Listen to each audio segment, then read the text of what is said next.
We really started our journey really in the middle of the pandemic. And the journey started because obviously the pandemic had a crashing effect on travel.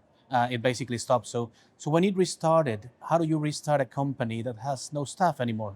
And the automation provided like a lifesaver in terms of can we get automation to do bookings, and how can we get support to restart the organization based on automation?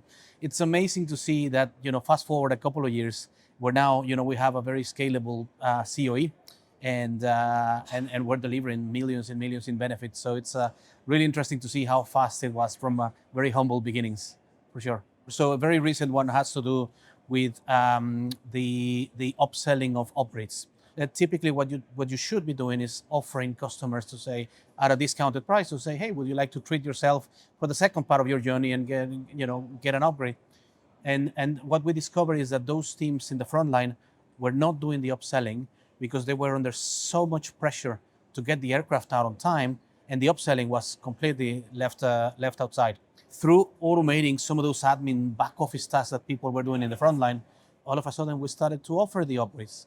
And I was talking to the manager who runs that part of the operation, and I was saying, well, this is good, right? This is going to be additional revenue. And he was saying, well, conservative estimates is in the order of 20 to 30 millions per year. And I was like, what? It was fascinating to see that the automation is meaning happier colleagues, but also new revenue that we were just leaving on the table before. So really, really interesting use case for us. Recently, I was asked to say, hey, can we bring those AI capabilities as part of your intelligent automation team?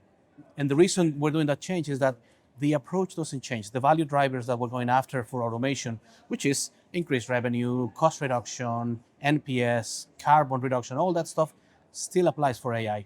All that is happening is these new clever technologies is now just increasing my options in my basket of technologies so that I can do much more automation that I couldn't do before.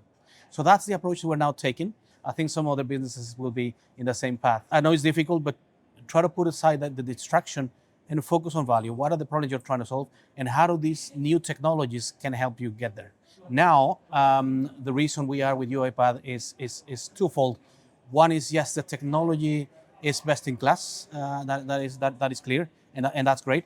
Secondly, as an organization, UiPath are able to help me engage stakeholders at the right level. So UiPath is this partner that is able to engage with us at the level that we need. We're only scratching the surface with automation. We think we're probably around 10% of business penetration. So the ocean is vast for us. There's a lot to do, and it's a little bit overwhelming at times, but very exciting place to be, for sure.